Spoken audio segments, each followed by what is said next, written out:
Jakarta, tahun 2005. Pagi itu matahari belum sepenuhnya naik ketika seorang anak laki-laki duduk diam di ujung trotoar Jalan Kramat Raya. Usianya baru sekitar 7 tahun, tubuhnya kurus, rambutnya kotor dan acak-acakan. Ia mengenakan kaos lusuh berwarna abu-abu dan celana pendek kebesaran yang warnanya sudah pudar. Namanya Yanto. Di sekitarnya kota sibuk seperti biasa, klakson mobil bersahutan. Orang-orang berlalu lalang, para pegawai kantor tergesa-gesa mengejar waktu dan pedagang kaki lima mulai membuka lapaknya. Tapi Yanto hanya duduk di situ, diam. Tidak ada yang memperhatikan anak kecil itu. Tidak ada yang bertanya kenapa ia ada di sana, sendiri, tanpa orang dewasa. Yanto bukan anak jalanan karena pilihan.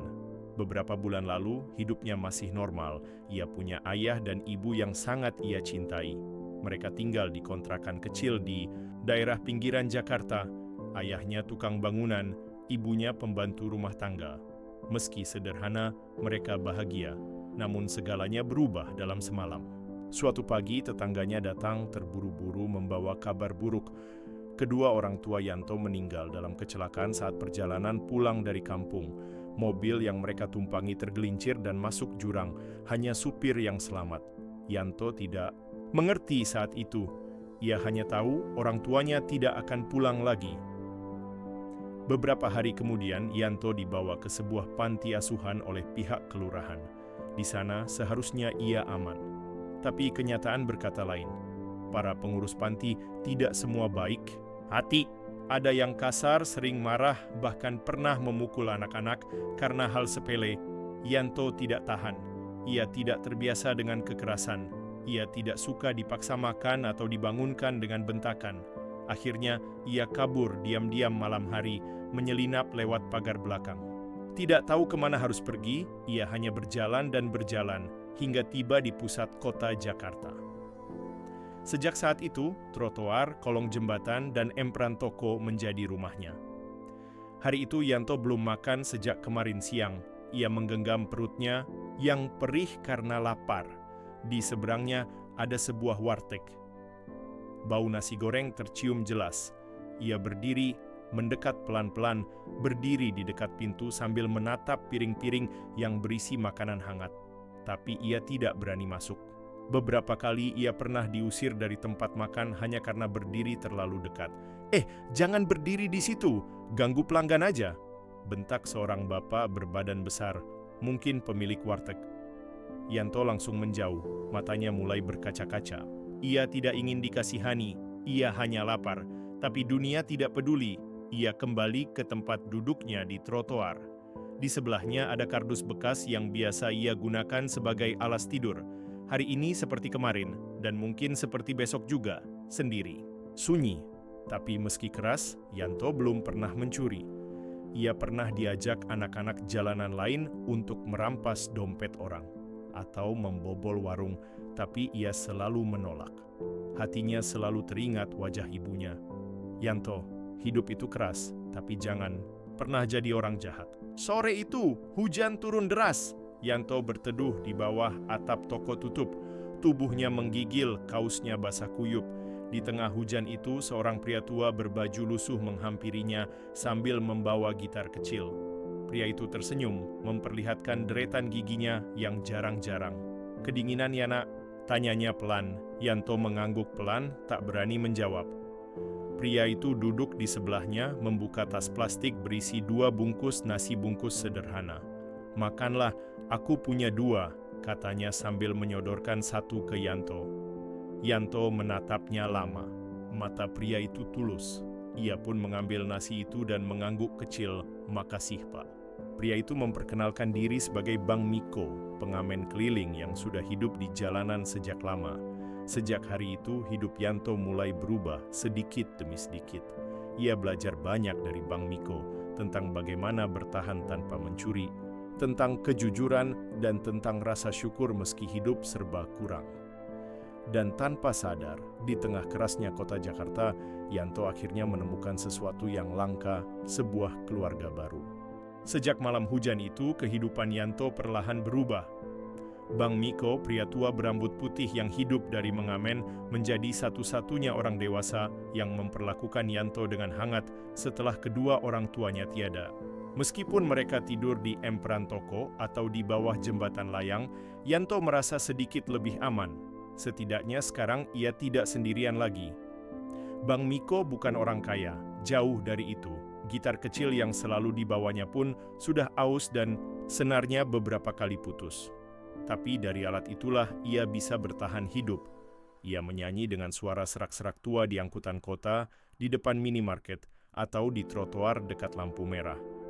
Setiap receh yang didapat, ia sisihkan untuk membeli, makan dan sedikit tabungan darurat. Dan sejak Yanto bersamanya, separuh dari receh itu pun ia bagi tanpa perhitungan. Gak semua orang tua bisa ngurusin anak, kata Bang Miko sambil menyeruput kopi hitam sachet di pinggir jalan. Tapi kalau Tuhan kasih kesempatan jagain satu anak aja, berarti itu amanah. Paham nggak Yanto? Yanto mengangguk pelan. Meskipun tidak sepenuhnya mengerti kata amanah, ia bisa merasakan ketulusan Bang Miko dari caranya berbicara. Hari-hari Yanto berubah, setiap pagi Bang Miko membangunkannya dengan sentuhan lembut di bahu. Bangun nak, kita cari rezeki. Yuk, sebelum matahari nyolot banget, Yanto dan Bang Miko lalu berjalan kaki menyusuri kota. Mereka memilih angkot-angkot di jalur yang ramai, biasanya dari terminal menuju pusat kota. Di dalam angkot, Bang Miko akan mulai bernyanyi lagu-lagu lama seperti Bengawan Solo atau Ibu Pertiwi. Suaranya memang tidak merdu, tapi tulus. Ia selalu memulai dengan, "Maaf ganggu sebentar ya Ibu Bapak. Kami hanya ingin sedikit berbagi suara." Yanto awalnya hanya ikut duduk dan memegang kantong plastik untuk receh. Tapi setelah beberapa hari, Bang Miko memberinya sebuah benda yang membuat hatinya berbunga-bunga, harmonika kecil bekas. "Ini punya saya waktu muda. Sekarang kamu yang pakai. Belajar ya pelan-pelan," katanya. Yanto belajar meniup harmonika setiap malam. Awalnya suaranya sumbang, tidak karuan, membuat anak-anak jalanan lain menertawakannya. Tapi Yanto tidak marah. Ia justru makin semangat. Setiap malam sebelum tidur, ia mencoba satu lagu yang sama berulang-ulang. Sampai akhirnya suatu pagi, ia bisa memainkan lagu Pelangi dengan cukup jelas. Bang Miko terharu. "Kamu hebat, Yanto. Kamu punya sesuatu yang saya nggak punya, semangat belajar." Lambat laun, mereka jadi pasangan pengamen yang dikenal di jalur angkot dan sekitar pasar. Banyak orang yang mulai hafal dengan mereka, dan sebagian menyapa dengan, "Senyum, ada si kecil harmonika tuh. Bang Miko, makin bagus suaranya sekarang." Pujian-pujian itu kecil, tapi sangat berarti bagi Yanto. Ia yang dulunya merasa tak terlihat, kini mulai merasa dirinya berarti. Namun hidup di jalanan tidak selalu bersahabat. Suatu malam saat mereka baru saja selesai mengamen dan sedang berbagi nasi bungkus di bawah jembatan, sekelompok preman jalanan menghampiri. Wajah mereka keras dan mata mereka tajam. Mereka menuduh Yanto dan Bang Miko mengamen di wilayah mereka tanpa izin. Salah satu dari mereka menendang kaleng berisi receh milik Bang Miko hingga isinya berserakan. "Besok-besok setor bang, jangan enak-enakan ngamen tapi nggak bagi." "Hasil!" bentak salah satu preman muda sambil menunjuk Yanto. "Dan bocah ini, jangan sok manis deh. Sekali lagi lo ngamen di pasar baru, gue injek harmonikanya." Yanto gemetar, tapi Bang Miko berdiri di depannya, melindungi. "Kami cuma nyari makan mas, biar anak ini bisa tidur kenyang. Gak usah diminta setor, ini bukan dagang narkoba." Preman itu mendorong Bang Miko hingga terjatuh, tapi mereka akhirnya pergi. Yanto berlari menghampiri Bang Miko, membantu pria tua itu bangkit. Meski lututnya berdarah, ia tetap tersenyum. "Lihat, Yanto," katanya sambil menahan sakit, "hidup ini penuh orang jahat. Tapi bukan berarti kita ikut jadi jahat. Kita harus tetap jadi orang baik. Jangan biarin mereka matiin cahaya kecil yang kita punya." Malam itu Yanto menangis dalam diam. Bukan karena takut, tapi karena merasa ada orang yang benar-benar peduli padanya. Sejak kejadian itu, mereka menghindari rute yang berbahaya. Mereka lebih sering mengamen di jalur yang sepi tapi aman. Pendapatan tidak sebesar dulu, tapi mereka merasa lebih tenang. Dan setiap malam sebelum tidur, Bang Miko selalu berkata, "Kita masih bisa makan hari ini. Itu cukup untuk bersyukur." Hari demi hari berlalu dan musim pun berganti. Yanto kini bisa memainkan 3 lagu dengan harmonika. Ia mulai punya keberanian tampil sendiri saat Bang Miko sedang duduk istirahat. Ia belajar senyum pada orang asing, belajar sopan bicara, dan yang paling penting belajar bahwa walau hidup keras, kebaikan tetap punya tempat. Dan tanpa disadarinya, setiap langkah kecil yang ia ambil di tengah jalanan Jakarta perlahan sedang mengarahkannya menuju sesuatu yang lebih besar. Udara pagi di Jakarta terasa lebih dingin dari biasanya, kabut tipis menyelimuti jalanan, dan langit mendung seperti menahan matahari untuk muncul. Di bawah jembatan tempat mereka biasa bermalam, Yanto terbangun lebih dulu. Ia menoleh ke sebelahnya dan melihat Bang Miko masih terbaring, wajahnya pucat dan napasnya berat. Bang Miko." Yanto menggoyang pelan tubuh pria tua itu. Tidak ada respons. Jantung Yanto mulai berdebar. Ia mengulangi panggilannya, kali ini dengan nada cemas. "Bang Miko, bangun. Ini sudah pagi." Bang Miko akhirnya membuka mata perlahan, namun matanya sayu dan suaranya lemah. "Maaf, Yanto." Badan Bang Miko rasanya panas banget. Yanto langsung panik. Ia menyentuh dahi Bang Miko, panas seperti bara api. Tanpa tahu harus apa, ia berdiri, berlari ke warung dekat lampu merah tempat mereka biasa ngamen. Di sana, ia meminta tolong pada Busri, pemilik warung sederhana yang kadang memberi mereka air putih gratis. Bu, tolongin Bang Miko. Dia sakit banget, Bu." Busri ikut Yanto ke tempat Bang Miko berbaring. Setelah melihat keadaannya, Busri geleng-geleng kepala. "Ini mah harus dibawa ke klinik, Nak. Dia panas tinggi, bisa bahaya kalau dibiarkan." Dengan bantuan 2 tukang ojek pangkalan, Bang Miko akhirnya dibawa ke klinik kecil. Yanto menunggu di luar ruang periksa dengan gelisah, kakinya goyang-goyang, tangannya meremas-remas harmonika kesayangannya. Beberapa menit kemudian, seorang perawat keluar dan mendekatinya. "Anak ini keluarganya?" tanya perawat itu. Yanto mengangguk cepat. "Iya, saya anaknya." Itu bohong kecil, tapi baginya Bang Miko memang seperti ayah. "Dia demam tinggi dan tubuhnya lemah," kata dokter. "Kemungkinan karena kelelahan dan kurang gizi. Sekarang dirawat di ruang istirahat. Tapi biaya rawat jalan dan obatnya perlu dibayar ya, Nak." Yanto terdiam. Ia menunduk. Uang yang mereka punya tidak lebih dari Rp15.000. "Apa saya bisa bantu bersihin apa gitu di sini, Bu, buat bayar obat Bang Miko?" katanya lirih. Perawat itu tersentuh, tapi mereka tetap butuh uang. Keesokan harinya, Yanto mengambil keputusan berat. Ia meninggalkan harmonikanya di klinik sebagai jaminan dan mulai bekerja serabutan. Ia bantu dorong-dorong gerobak sayur di pasar, bantu angkat galon, bahkan sempat menawarkan jasa cuci piring di warteg. Semua ia lakukan demi bisa membeli obat dan makanan untuk Bang Miko. Setiap malam ia datang ke klinik, duduk di lantai dekat ranjang tempat Bang Miko berbaring, menceritakan hal-hal lucu yang ia temui hari itu.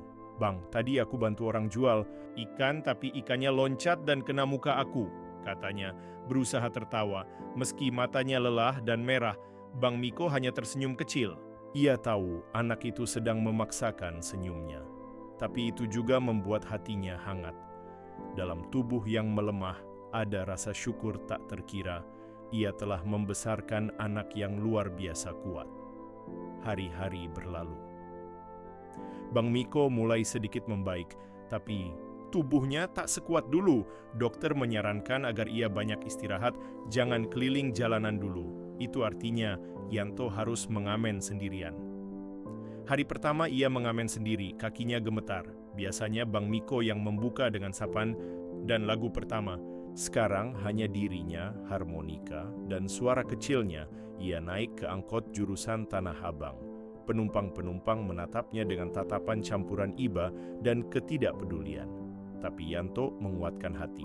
"Maaf Bapak Ibu, saya Yanto, pengamen. Kecil, saya nggak mau mencuri, saya cuma ingin bantu ayah saya yang sedang sakit. Semoga Bapak Ibu diberkahi selalu." Lalu ia mulai meniup harmonikanya. Lagu yang ia mainkan bukan lagu anak-anak, melainkan lagu kenangan yang sering ia dengar dari Bang Miko. "Titip rindu buat ayah." Suaranya serak, harmonikanya sederhana, tapi hatinya penuh.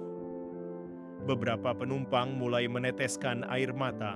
Seorang ibu memberikan selembar Rp20.000 sambil berkata, "Kamu kuat nak, terus bertahan ya."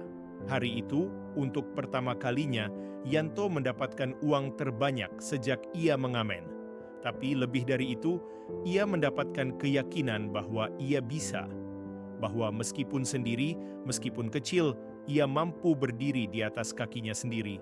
Ia tidak lagi hanya anak kecil yang ikut-ikutan Bang Miko. Ia mulai menjadi pribadi yang memimpin.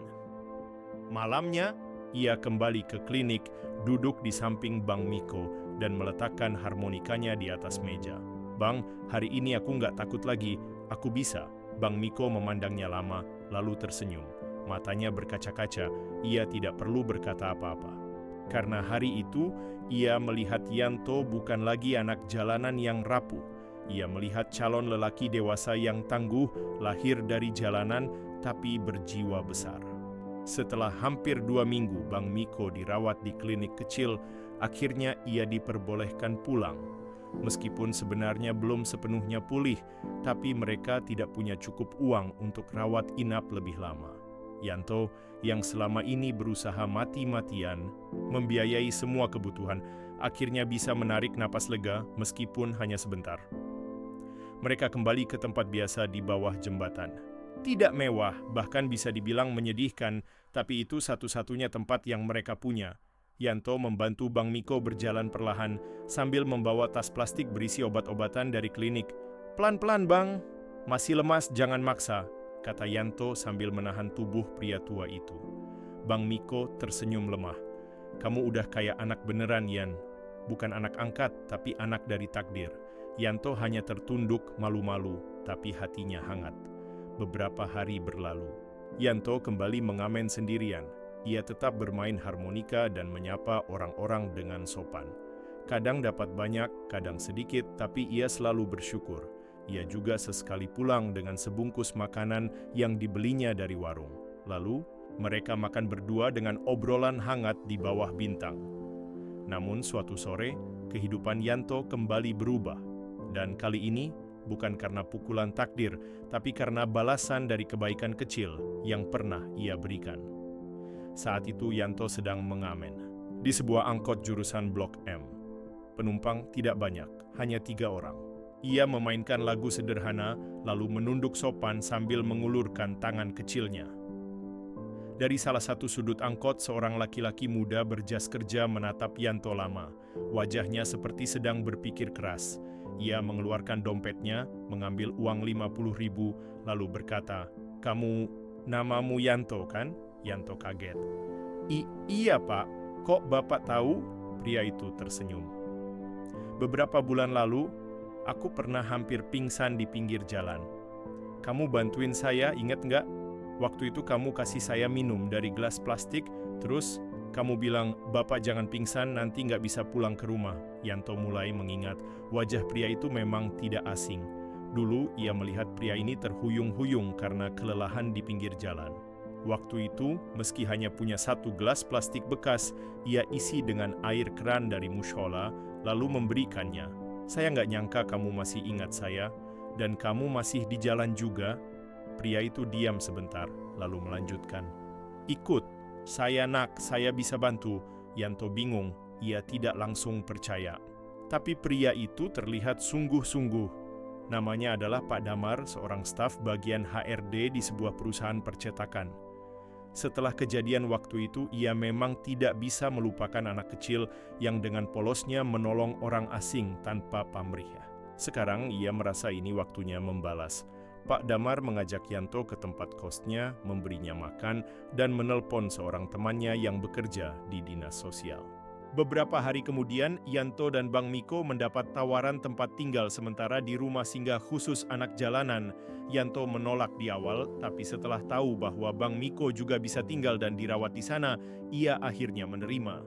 Tempat itu tidak mewah, tapi bersih dan teratur. Ada ranjang, makanan 3 kali sehari, dan yang paling penting, ada pendidikan. Yanto akhirnya kembali duduk di bangku sekolah kelas 2 SD meskipun usianya sudah 9 tahun. Ia sempat malu karena lebih tua dari teman-temannya, tapi gurunya selalu mengatakan lebih baik terlambat daripada tidak sama sekali. Bang Miko juga ikut terlibat di rumah singgah. Ia membantu mengajari anak-anak bernyanyi dan bermain gitar untuk menghibur mereka. Perlahan, kondisi kesehatannya pun membaik karena makanan yang lebih bergizi dan istirahat yang cukup. Setiap malam sebelum tidur, Yanto duduk di sudut ranjang kecilnya, melihat langit-langit kamar sambil tersenyum sendiri. Kalau aku nggak bantuin bapak itu dulu, mungkin aku masih ngamen di jalanan sekarang, gumamnya dalam hati. Ia mulai percaya satu hal, kebaikan, sekecil apapun, akan kembali pada waktunya. Minggu-minggu pertama di rumah singgah terasa seperti mimpi bagi Yanto. Ia tidur di kasur sungguhan, bukan di kardus. Ia makan nasi dengan lauk hangat, bukan sisa dari warung. Ia memakai pakaian bersih, bukan baju lusuh dari tong sampah. Tapi, yang paling membuat hatinya berdebar adalah ia sekolah. Sekolah dasar tempat Yanto belajar adalah sekolah negeri yang tak jauh dari rumah singgah. Ia masuk sebagai murid kelas 2, meskipun usianya sedikit lebih tua dari teman-temannya. Guru-guru menyambutnya dengan hangat. Teman-teman sekelasnya pun meski awalnya penasaran dengan latar belakangnya, lambat laun menerima Yanto apa adanya. Yan, kamu pintar main harmonika ya? Tanya Aldi, teman sebangkunya, suatu hari saat mereka istirahat. Yanto hanya mengangguk. Pelan, ia belum terbiasa dipuji. Ajarin aku dong, aku mau bisa juga. Yanto tersenyum kecil. Untuk pertama kalinya, ia merasa bakat kecil yang ia bawa dari jalanan ternyata punya tempat juga di sekolah. Suatu pagi, Bu Lina, guru kesenian, mengumumkan bahwa akan diadakan lomba seni dan kreasi anak sekolah tingkat kecamatan. Setiap sekolah boleh mengirimkan perwakilan untuk menampilkan bakat mereka, mulai dari menyanyi, membaca puisi, sampai bermain alat musik. Bu Lina memperhatikan Yanto sejak hari pertama. Ia tahu ada sesuatu yang spesial dalam anak itu. Yanto, katanya setelah kelas berakhir, "Ibu dengar kamu jago main harmonika. Apa kamu mau ikut mewakili sekolah kita?" Yanto langsung menunduk. Ia gugup. Panggung di depan banyak orang. Ia bahkan belum pernah tampil di atas panggung. Yang ia tahu hanyalah lantai angkot dan trotoar panas. Tapi saya cuma anak jalanan, Bu. Saya nggak pernah tampil di acara resmi. Bu Lina tersenyum. Ia lalu berkata dengan lembut, "Justru karena kamu pernah tampil di jalanan, kamu jauh lebih kuat dari siapapun yang pernah berdiri di atas panggung. Kamu pernah tampil tanpa penonton yang peduli. Itu jauh lebih berat." Perkataan itu menyentuh hati Yanto. Ia pulang ke rumah singgah dan menceritakan semuanya pada Bang Miko. "Kamu harus ambil kesempatan ini, Yanto.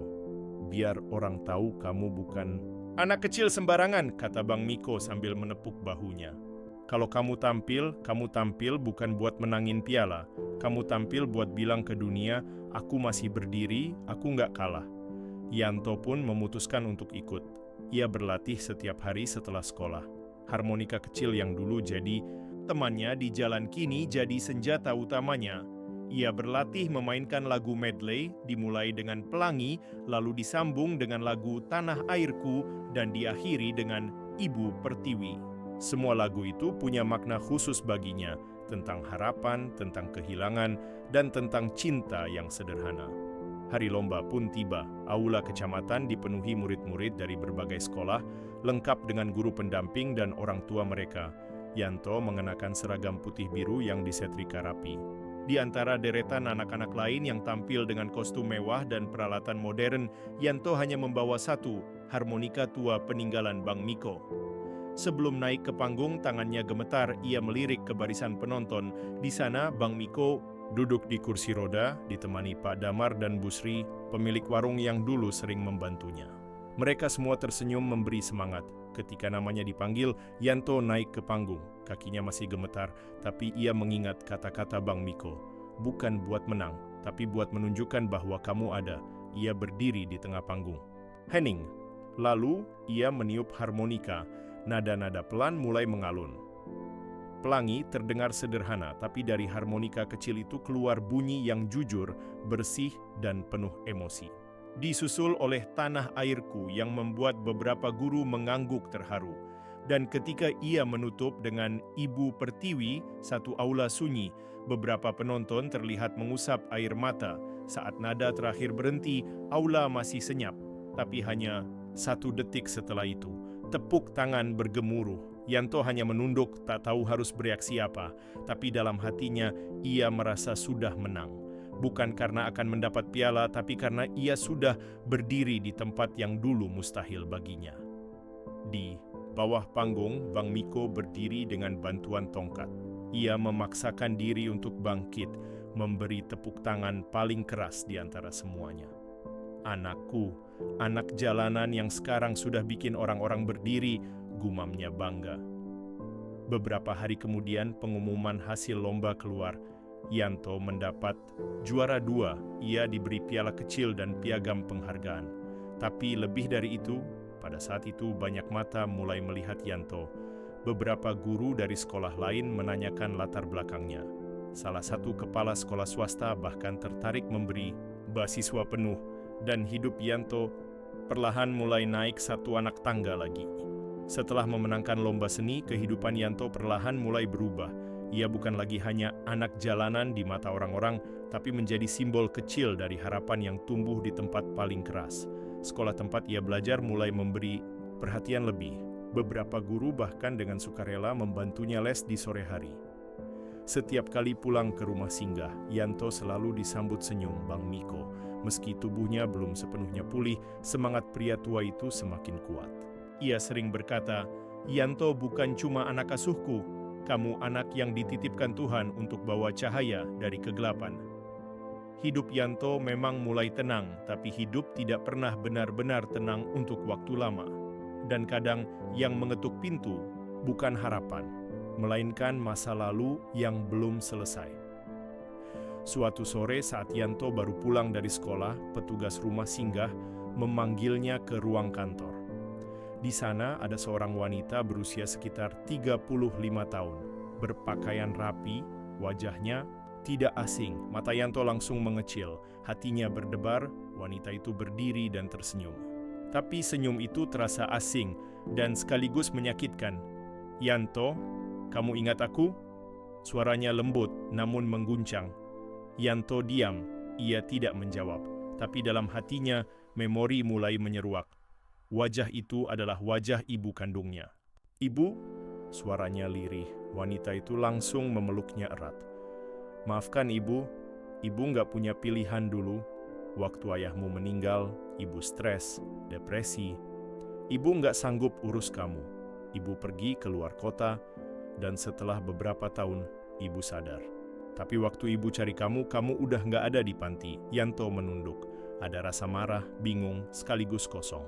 Bertahun-tahun ia hidup di jalan, merasa sendiri, kelaparan, terbuang. Dan kini, sosok yang dulu menghilang, datang begitu saja. "Apa sekarang ibu mau ambil aku lagi?" tanyanya dingin. Wanita itu terdiam. Ia mengusap air matanya. "Ibu mau menebus kesalahan. Kamu bisa tinggal sama ibu sekarang. Ibu sudah kerja tetap di kantor. Kita bisa hidup bareng lagi." Kepala rumah singgah ikut bicara. "Yanto, kami tidak bisa melarang. Ibu kandungmu masih punya hak penuh, tapi keputusan tetap di tangan kamu. Mau ikut atau tetap di sini?" Yanto bingung.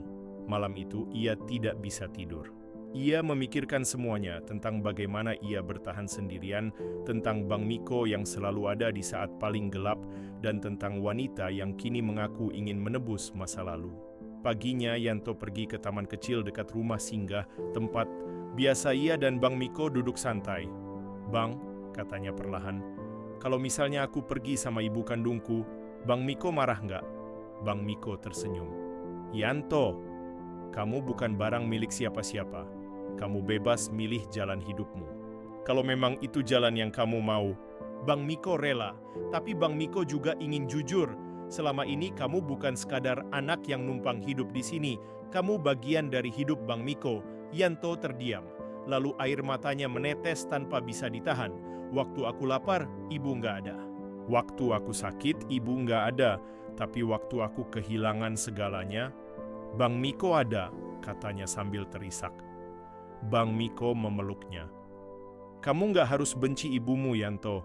Kadang orang dewasa juga salah langkah. Tapi bukan berarti kamu harus ikut terbakar. Hari berikutnya Yanto menemui ibu kandungnya.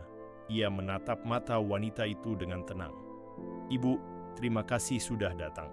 Tapi aku belum bisa ikut ibu sekarang. Wanita itu terkejut. Tapi kenapa, nak? Ibu mau menebus semuanya. Ibu bisa tetap jadi bagian dari hidupku, tapi bukan dengan mengambilku dari tempat ini. Di sini, aku sudah punya keluarga juga. Aku sudah punya jalan yang sedang aku bangun. Wanita itu terdiam, lalu mengangguk pelan. Baik, Yanto. Ibu akan tetap datang. Ibu akan tetap dukung kamu dari luar. Tapi ibu bangga, karena kamu bisa sebesar ini, sekuat ini. Hari itu, untuk pertama kalinya, Yanto berdamai dengan masa lalunya. Ia tahu hidupnya tidak sempurna, tapi sekarang ia bisa melangkah ke depan tanpa membawa beban kemarahan di punggungnya. Dan diam-diam, ia mulai mengerti satu hal penting.